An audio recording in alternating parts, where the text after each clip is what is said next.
Welcome, where we delve into the heated legal battle between the Internet Archive and major publishers over digital book lending.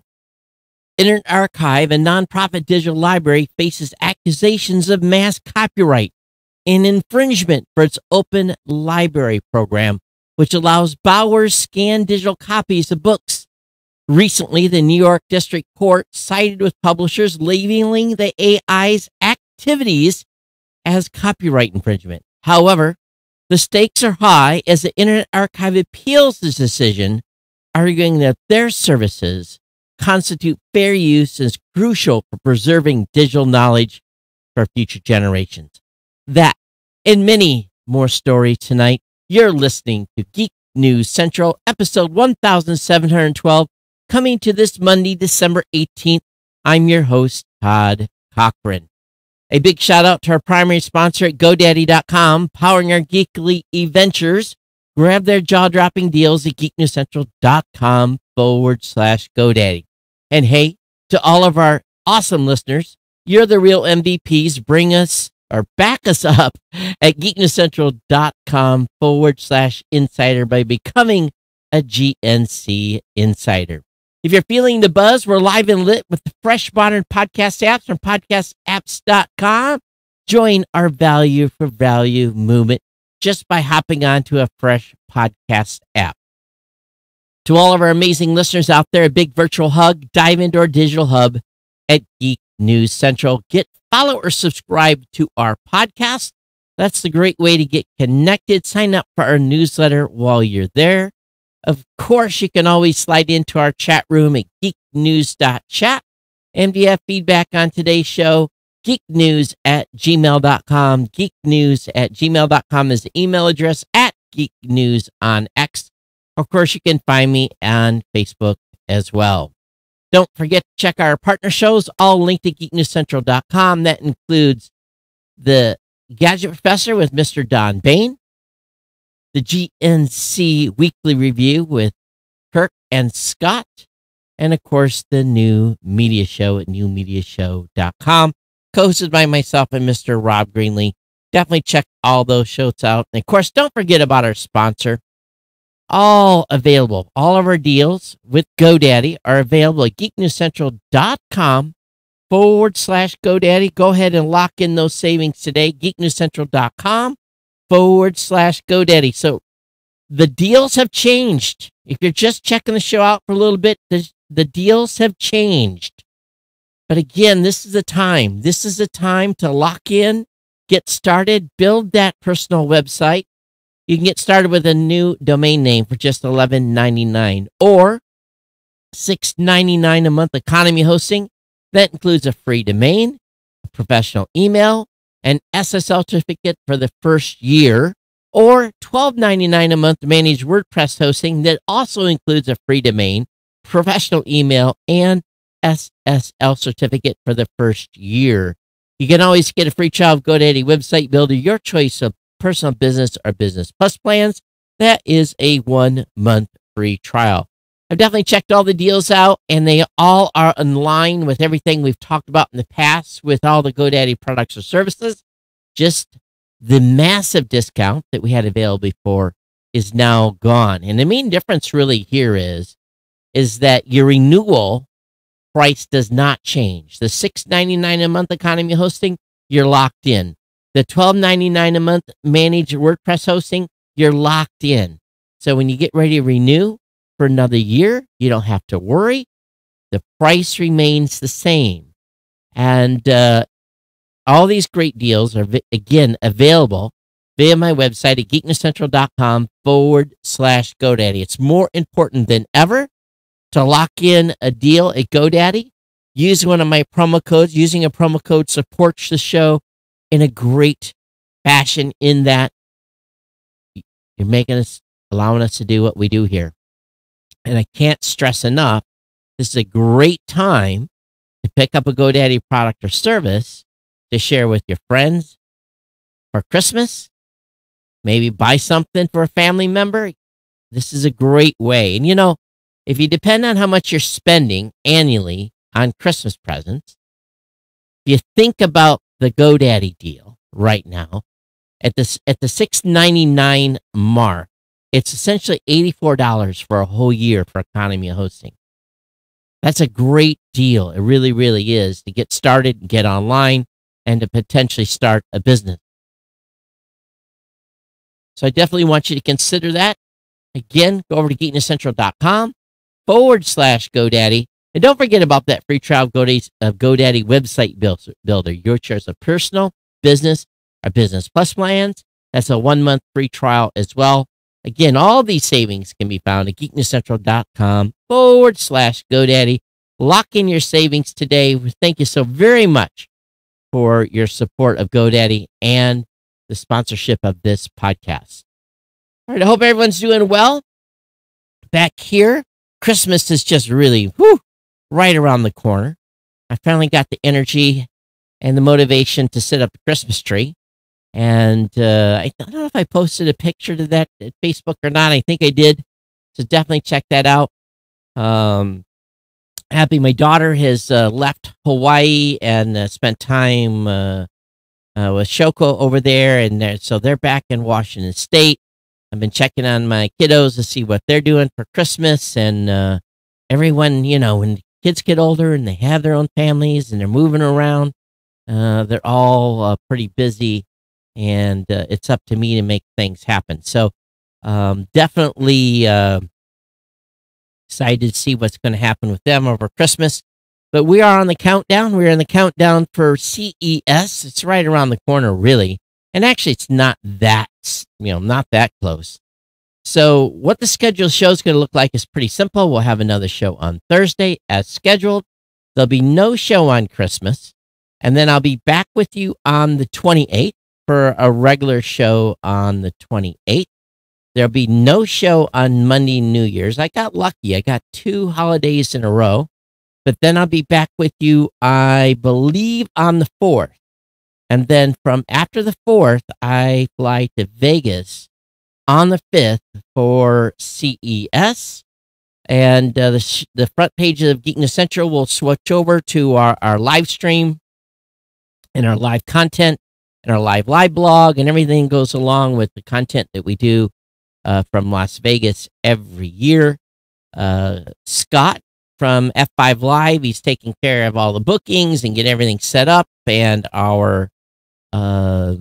and basically getting everything organized. The same cast of crew of Don Bain's going to be out from the Gadget Professor. Kirk is going to be there, of course. I'm going to be there. Scott's going to be there. His team members. So if you're in the Vegas area, let me know, because again, starting on January 5th, I'll be in Vegas for that following the whole next week. So the only content that'll be on GNC the week of January 6th, which is, let me look here on the calendar. Actually, I got to flip it because I'm looking at 2024. So the week of January 7th, 8th, 9th, 10th, and 11th will all be from Vegas. I come back on the 12th, and then I'll be with you for about a week and a half before I have to head off to Orlando, where I'm doing an event out there, and maybe a few days in Tampa with my daughter. But anyway, schedule remains fluid, but you've got the latest updates for the next couple of weeks at least. Again, thank you for being here and being part of the family of our listeners. We definitely appreciate it. And thank you for all your support. Don't forget to also consider becoming a GNC Insider. We're going to start working on that significantly. At the same time, live and lit with those new podcast apps from podcastapps.com. Let me know what your address is, your Lightning address is, and I'll send you Satoshi so that you can donate to other shows. All right, let's go ahead and get into the lead story tonight. The Internet Archive has filed its opening brief in appeal of a court ruling which found its digital lending program that basically being copyright infringing. And the Archive believes the decision should be reversed on grounds that its lending activities amount to fair use. Founder Brewster Kahle believes the legal battle is vital for the future of all libraries in the United States around the world. We know that publishers Hachette, HarperCollins, and John Wiley and Penguin Random House sued the IA, Internet Archive, and again, IA almost sounds like AI, but IA for copyright infringement, equating its open library to a pirate site. And so this is a big deal. Whether AI has a fair use defense depends on how the four relevant factors are weighed. According to the lower court, these favor the publisher, but the library disagrees. On the contrary, it believes that its services promotes the creation and sharing of knowledge, which is the core purpose of copyright. This court should reverse and hold that IA's controlled digital lending is fair use. Again, it's controlled digital lending. This practice, like traditional library lending, further copyright's goal of promoting public available knowledge without harming authors or publishers. But the main thing is they didn't do like libraries. Libraries, I guess, license. However, the nonprofit organization argues that its lending program is not a substitute as it offers a fundamentally different service. They say, for example, libraries cannot use ebook licenses to build permanent collections, but they can use licensing to easily change the selection of ebooks they offer to adapt to changing interest. The licensing models make these libraries more flexible. However, they have to rely on the books offered by commercial aggregators and can't add these digital copies to their archives. Controlled digital lending, by contrast, allows libraries to lend only books from their own permanent collections. They can preserve and lend older editions, maintaining an accurate historical record of books as they were printed. They can also provide access that does not depend on what publishers choose to make available, but libraries must own a copy of each book they lend, so they cannot easily swap one book for another when interests or trends change. So the arguments highlighted are just a fraction of the 74-page opening brief. But here's the thing we have to remember, too. Libraries all the time will sell older versions of books. And sometimes they even destroy older versions of history books and a whole bunch. So they don't keep the 82 versions of history that has been maybe put in a classroom, history book per se, an educational history book. They haven't kept the 82 versions because, yes, they update history books a couple of times a year. It's part of the money-making process. They change a word or two. And there's not a lot of factors that go into A-B comparison of books and seeing what history is being rewritten. When it comes to a traditional book that's just fiction, this is not a big deal. But when it comes to historical purposes, nothing can beat the hard copy version of a book that will essentially assure that history, in essence, can't be digitally rewritten. You can go back to the source material. I often think about the going back to the history of an event I was involved in post 9/11.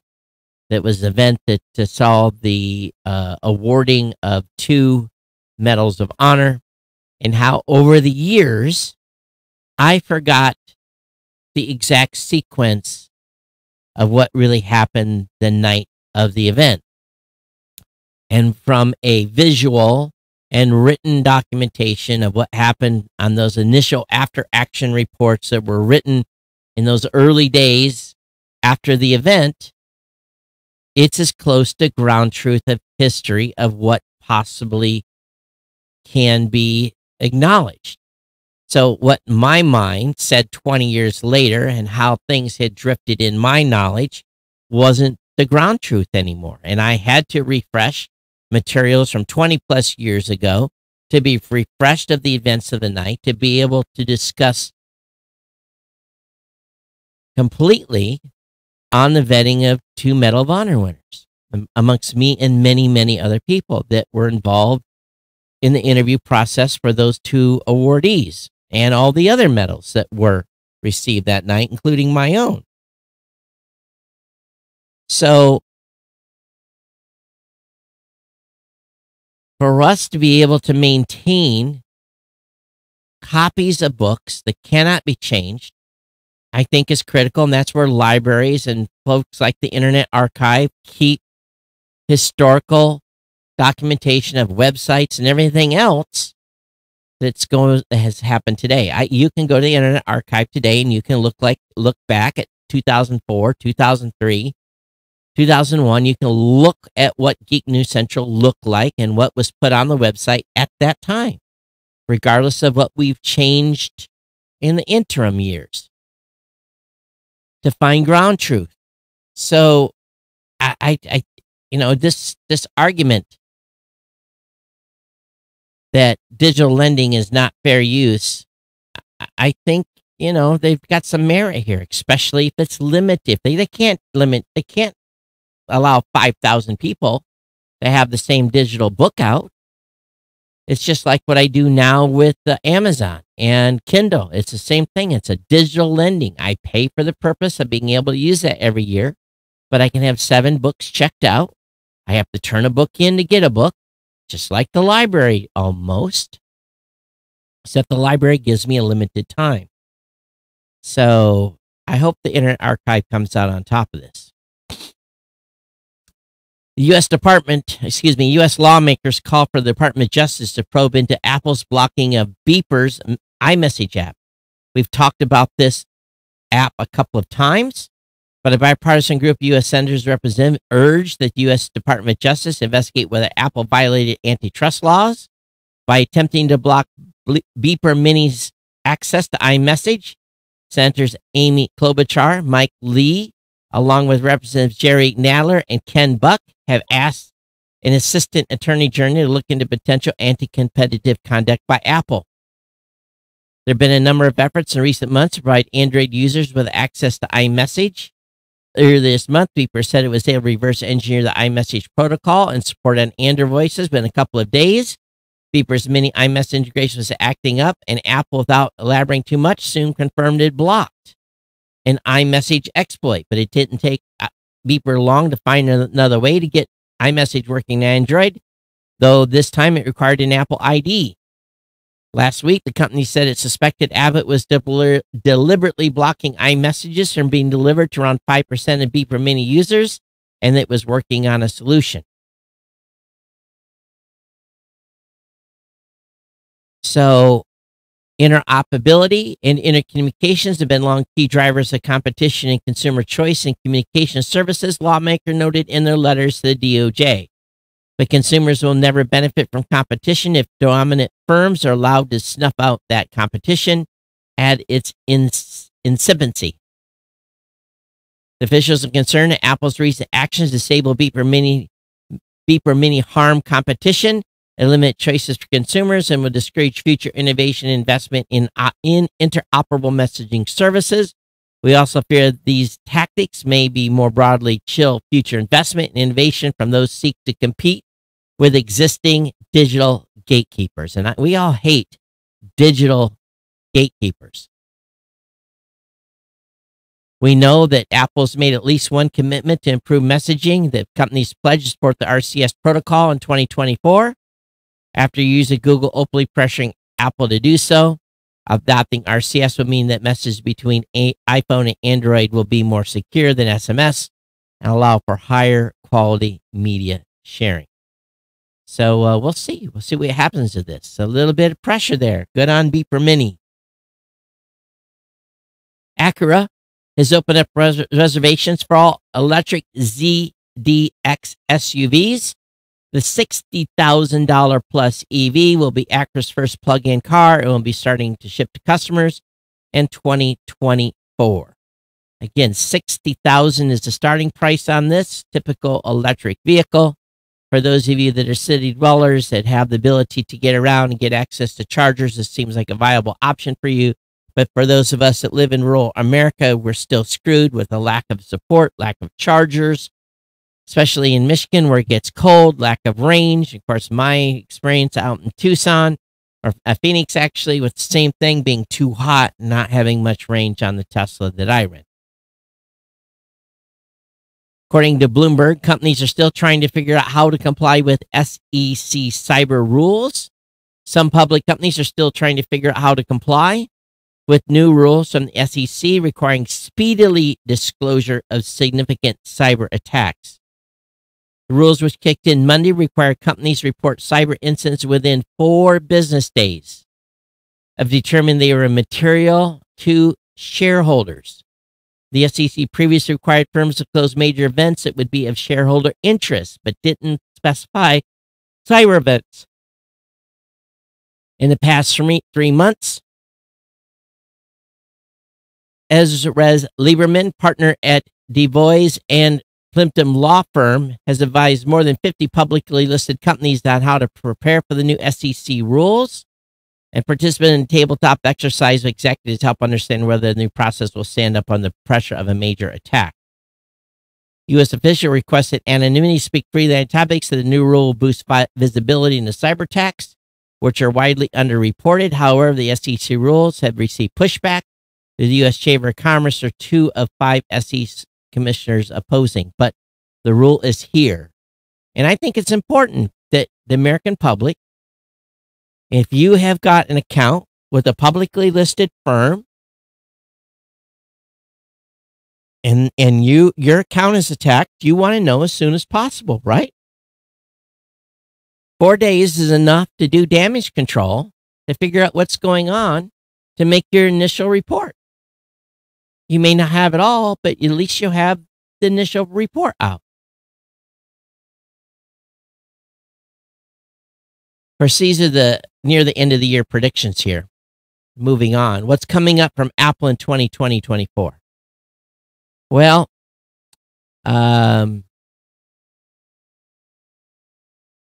business with a bullet.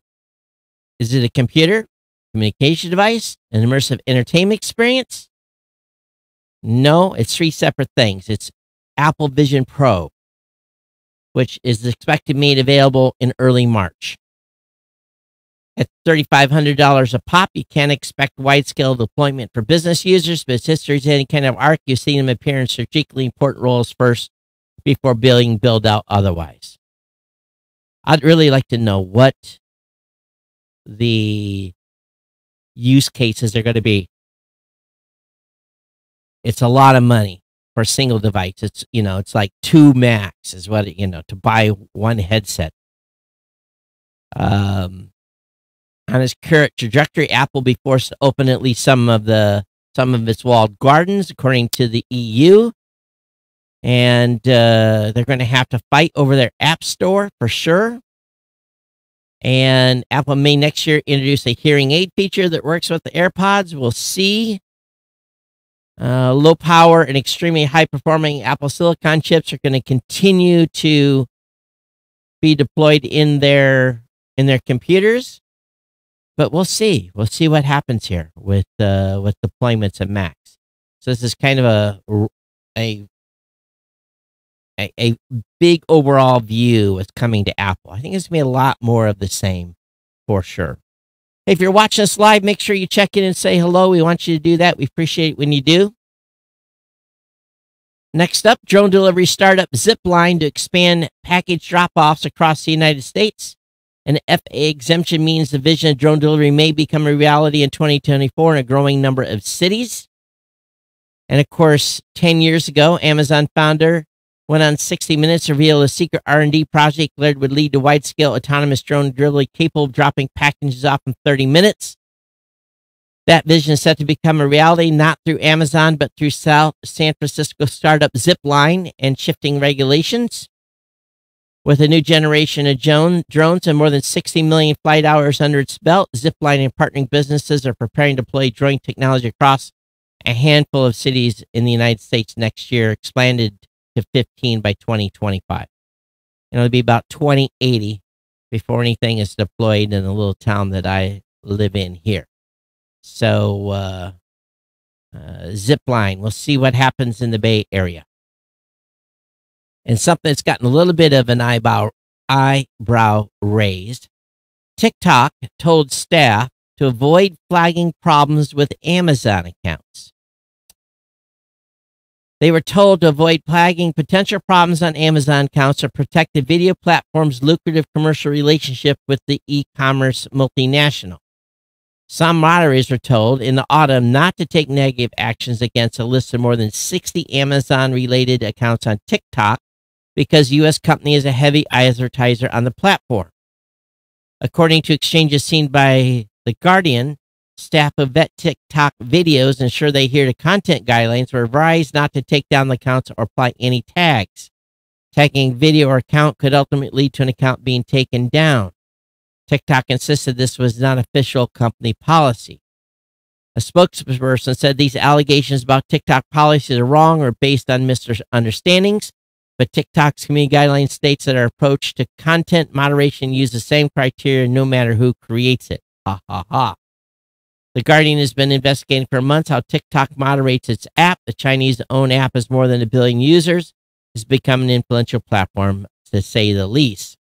The reason cited for exempting Amazon was set out an exchange sent on Lark, TikTok's internal messaging system. They appear to have made clear the importance of Amazon as the platform's highest paying advertising spender and a desire for the platform to protect that relationship. The message about Amazon was sent by a team lead who is a point of contact for moderators responsible for managing a team of them. The message was sent in chat that also had a site lead present. A senior staff member is responsible for overseeing the entire site. The Guardian has seen no evidence to suggest these messages were later retracted by senior members of the staff.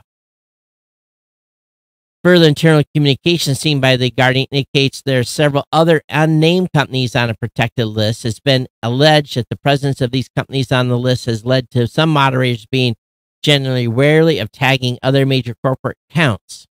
The message was flagged to a group of dozen moderators, team leaders, and site managers. The purpose of the group is to disseminate policy updates. The message saying, do not moderate Amazon accounts.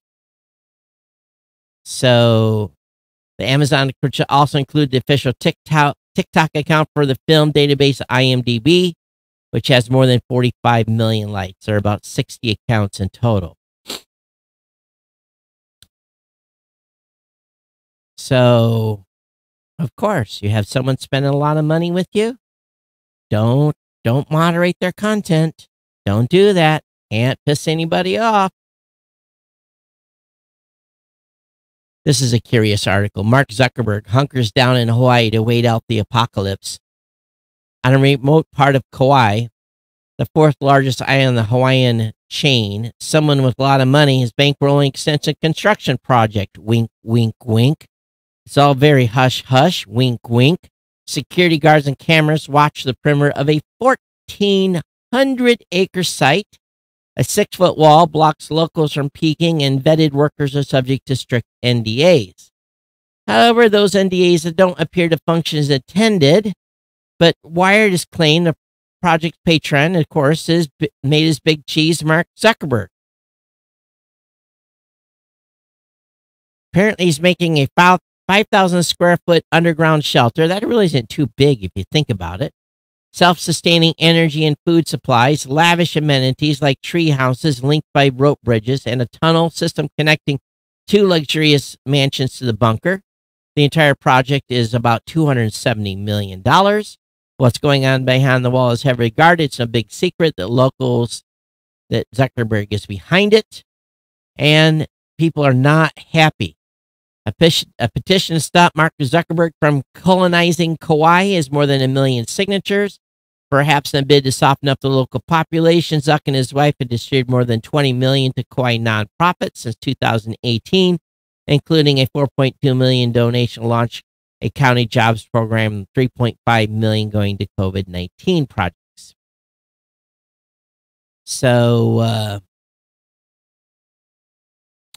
under their care, less than 1% of the overall land is developed, with the vast majority dedicated to farming, ranching, conservation, open space, and wildlife preservation, quote unquote.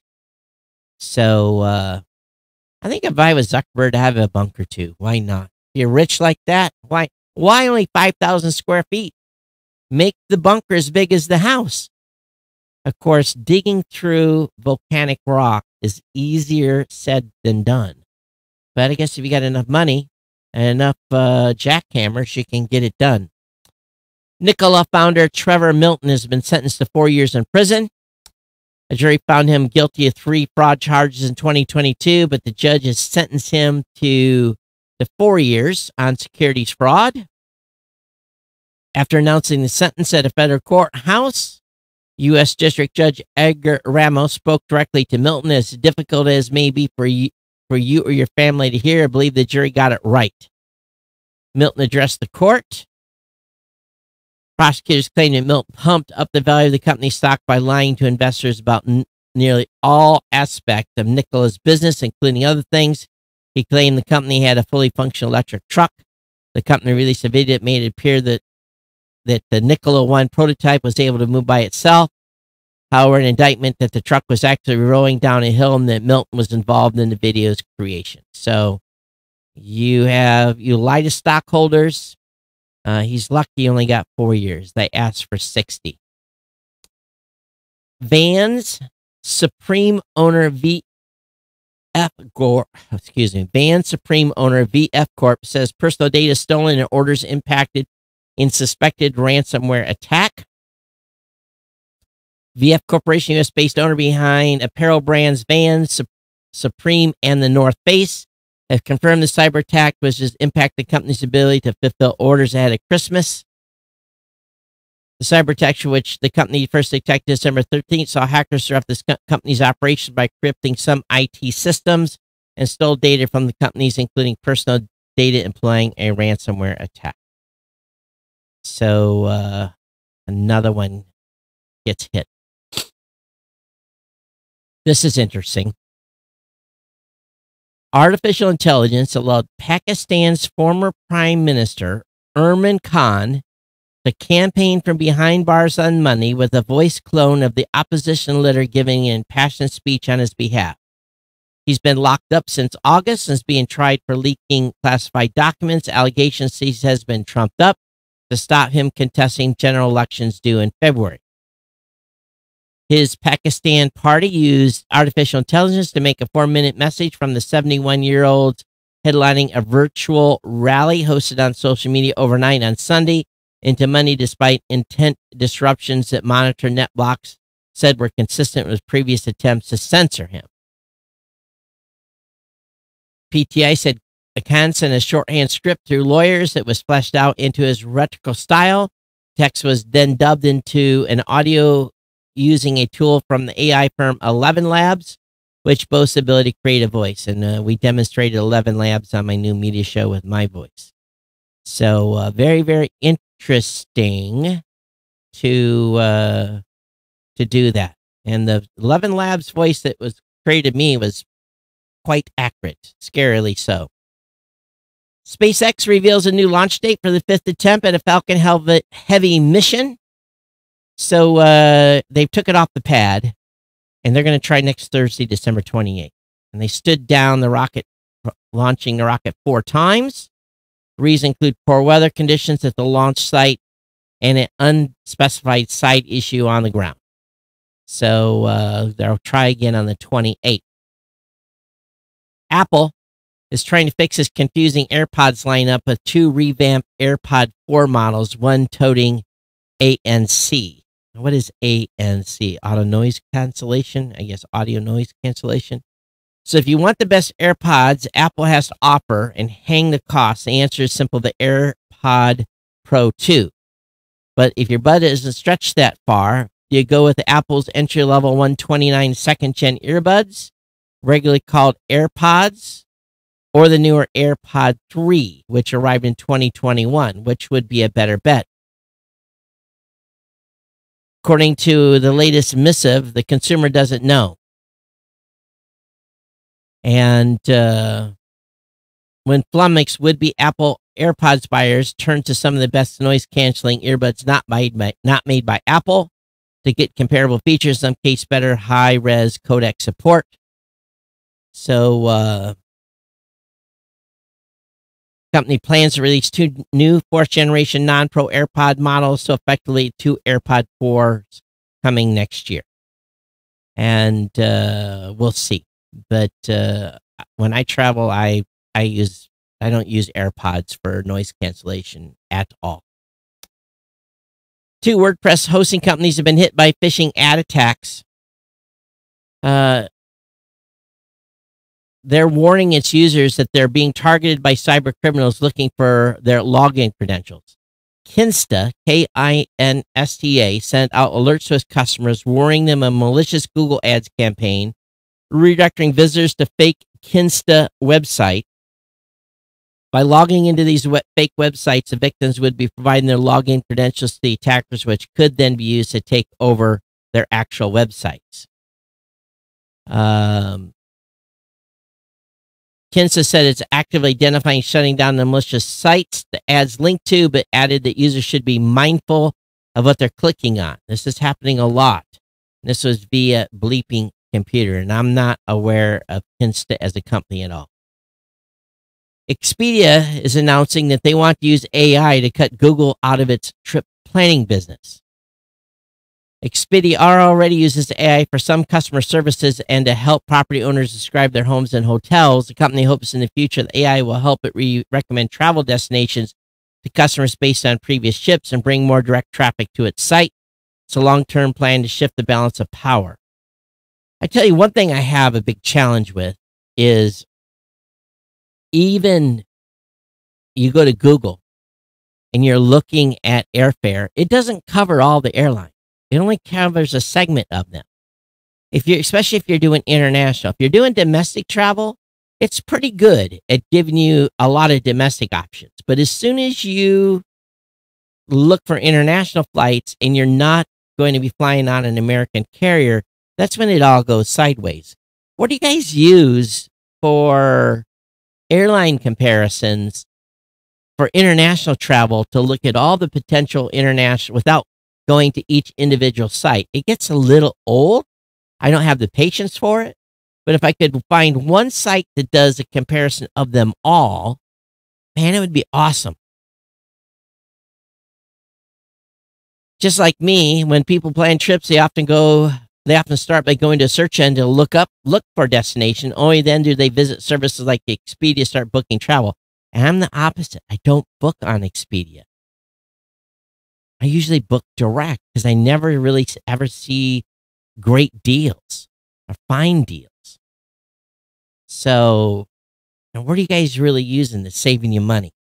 And you see the most options if you're not, because I'm losing status with United. There's no way that I'm getting to my 1K status. So I'm going to revert down to gold this year, just not flying as much. And I've been flying on a variety of airlines all year. American, Delta. I flew on United for a couple of flights, but then I was on Alaska Air. So I'm really kind of at this point, depending on where I'm going, American serves Caribbean. United does good going west. Delta is great going to Europe. There's just a whole bunch of weird combinations now for me. So trying to find the best price and save dollars. Flipboard is pivoting to ActivityPub and the Fediverse. Now, the Fediverse, if you guys have an account over at geeknews.chat, that's the Fediverse. It's a Mastodon server. It's on Fediverse. But Flipboard is saying they're going to move to ActivityPub, which means that everyone creating stuff on Flipboard is now doing so in a way that apps like Mastodon can see and interact with. So that's interesting. Right now, only 25 accounts, including The Verge, have been federated with ActivityPub, but by March, Flipboard says it plans to allow anyone on the platform to open their account to the Fediverse and allow any Flipboard user to allow any Fediverse account from within the Flipboard app. At that point, Flipboard will essentially be an ActivityPub platform. So this is interesting that they're moving to ActivityPub. We're seeing a lot more of this. And again, it's not Twitter. It's different. So just be aware. Best ways to make money from your phone for beginners. And this is an article over at Median, and I saw this with a little, I guess for a better word, a little bit of a eye rise. Is this, what did Kirk find here? This is curious, and it's an interesting article, and it's called Best Ways to Make Money from Your Phone for Beginners. And I'm going to leave it at that. I'm not going to endorse it. If you get a chance to read through this and you think this is not a bunch of bull, let me know, but be forewarned. Again, I'm not 100% positive about this article, but it does have some interesting suggestions, and I'll leave it at that. Deloitte, one of the giants in the consulting world, is using AI to evaluate existing staff, their skills, and shift them into roles that are becoming more in demand. This is a part of a broader effort to moderate hiring growth and avoid layoffs. So they starting to use AI to eliminate repetitive work, and they're looking to move people around. Interesting move, but I did notice evaluate skills. I wonder if they're also looking at performance. All right, this is a big one. If you've been planning to get Apple Watch, go to Apple now. The Apple Watch Series 9 and Ultra 2 sales have been paused in the U.S. due to a patent dispute. The company will suspend sales on its website in December 21st and at retail locations after Christmas Eve. Because, again, a presidential review period is in progress regarding an order from the U.S. International Trade Commission on a technical intellectual property dispute pertaining to Apple Watch devices containing the blood oxygen feature. While the review period will not end on December 25th, Apple is preventively taking steps to comply should the ruling stand. This includes pausing sales of Apple Watch Series 9 and Apple Watch Ultra 2 from Apple.com starting December 21st and from Apple retail locations after December 24th. So this is apparently the medical tech company Masimo is saying that, hey, you're infringing our patents. So we'll see where the process goes there. NASA has a video highlighting first commercial delivery service to the moon. And this video is basically part of a lead into a contract. NASA's working with private American companies, 14 at the current count, that will put in bids to deliver science and tech to the lunar service through the Commercial Lunar Payload Service Initiative. And so they're talking about lesser-known companies that are a vast range of equipment designed to advance capabilities for science exploration and commercial development of the moon. So, yes, they want to get a lot of stuff up there. Windows 11 bug that made some users wrongly suspect they've been hacked has finally been fixed, but it took Microsoft over a year. In fact, the Windows latest observes it took Microsoft 15 months to fix the problem with File Explorer, whereby it would simply pop into the foreground with no warning. In other words, you might be busy working away at some task or other, and File Explorer suddenly appears on top of all your other windows for absolutely no reason. An odd problem indeed, but we're told the cure is packaged up in the latest update for Windows 11. So that would freak me out. If all of a sudden something happened and I didn't do it, I would definitely be on the weird out mode on that for sure. Are you using Apple TV? Apple fans just lost their movie and TV wish list in iOS and tvOS updates. You didn't lose your videos, you lost your wish list. Anyone who saved a wish list a wish list of Apple TV shows on iOS, iPadOS, and tvOS has had them list removed from all their devices. This change has left users up in arms, many complaining that it's a disastrous move on Apple's part. The change came about in iOS 17.2. Updates that removed the options to purchase TV shows from the iTunes Store app, with users now being directed by those shows in the Apple TV app. Yet, for some unknown reason, the update also removed the wish list, and people are all upset. I only have wish lists on Amazon. For those of you who have wish list on Apple TV, sorry, they're gone. We're gonna start seeing a lot of stuff being announced for CES, and I'll be honest with you, I don't know what Matter compatible wall outlets are. I'm gonna have to get up to school on this, but Eve Systems, maker of excellent Eve Energy Smart Plug, announced at the Eve Energy Outlet, which will launch on February 6th, a Matter device which is a $49.99 smart duplex outlet, can work with Apple Home, Google Home, Amazon Alexa, Samsung Smart Things, and any Matter compatible platform. So this seems to be a big deal. I don't know what Matter is. I need to figure that out. I guess it's a Matter controller, some sort of interface. So I'll get the details on that and pass it on. But more of these basically outlets that actually can actively monitor, turn on and turn off are coming on the market. We're seeing a lot of this stuff. It's kind of a pain to retrofit, but I guess you have to choose wisely when you do, because these things are $50 a pop versus what is a electric socket now at Home Depot, $1.99 or something like that. Very, very expensive. Microsoft again is warning us all to be wary of devious gift card scam this holiday season. Retailers are being targeted with elaborate phishing scams. Retail organizations are being increasingly targeted. Again, another Microsoft thread posted on X outlines what the company calls a surge in activity from a threat actor.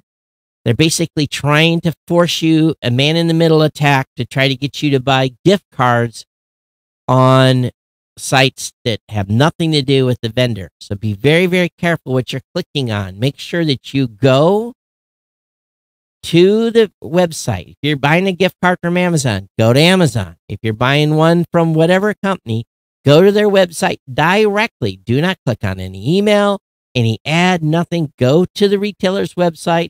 Buy the gift card through the website. Don't go and use any third-party emails that you get saying, hey, last-minute gift card. You might end up giving money to somebody and not actually buying a gift card, okay?